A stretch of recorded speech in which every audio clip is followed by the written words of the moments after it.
জাতিসংঘের মহাসচিব Antonio Guterres বাংলাদেশে চলমান কোটা বিরোধী আন্দোলনে শিক্ষার্থীর উপর বাড়তি চাপ প্রয়োগ ও মানবাধিকার লঙ্ঘনের অভিযোগ নিয়ে গভীর উদ্বেগ প্রকাশ করেছেন।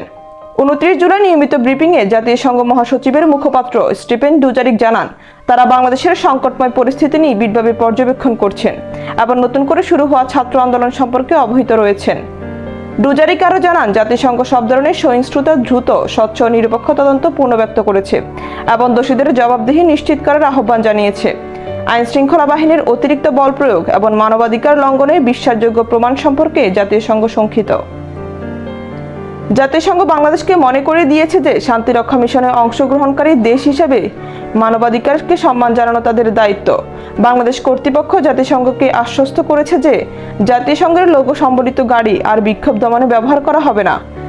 জাতিসংঘ মহাসচিবের এই বক্তব্য বাংলাদেশ সরকারের কাছে একটি শক্তিশালী বার্তা পাঠিয়েছে এবং ভবিষ্যতে মানবাধিকার লঙ্ঘনের ঘটনা এড়াতে জরুরি পদক্ষেপ নেওয়ার প্রয়োজনীয়তা তুলে ধরেছে। ছাত্রলীগের সংঘর্ষের খবর আসছে। ইতিমধ্যেই আমরা গণমাধ্যমে দেখেছি, সরকার যদিও বলছে মৃতের সংখ্যা 150, কিন্তু নয়া দিগন্ত একটি রিপোর্ট করেছে, যেটা মানব জমিনেও এসছে, যেখানে 266 জনের তথ্য নিশ্চিত করা হয়েছে এবং বলা হয়েছে যে এটি চূড়ান্ত তথ্য নয়, এর বাইরেও আরো বেশ কিছু মানুষ প্রাণহানি হয়েছে, যেই খবর হয়তো গণমাধ্যমে আসেনি বা সেটি আমাদের ডেটার মধ্যে ঢোকানো এখনো সম্ভব হয়নি। সুতরাং মৃতের এক্সাক্ট সংখ্যা কত আমরা জানি না, শুধু এটুকুই জানি যে বহু সাধারণ মানুষ, শিশু, কিশোর, বিশ্ববিদ্যালয়ের ছাত্র, কলেজের ছাত্র, স্কুলের ছাত্র এই কোটা সংস্কার আন্দোলনে প্রাণ দিয়েছে।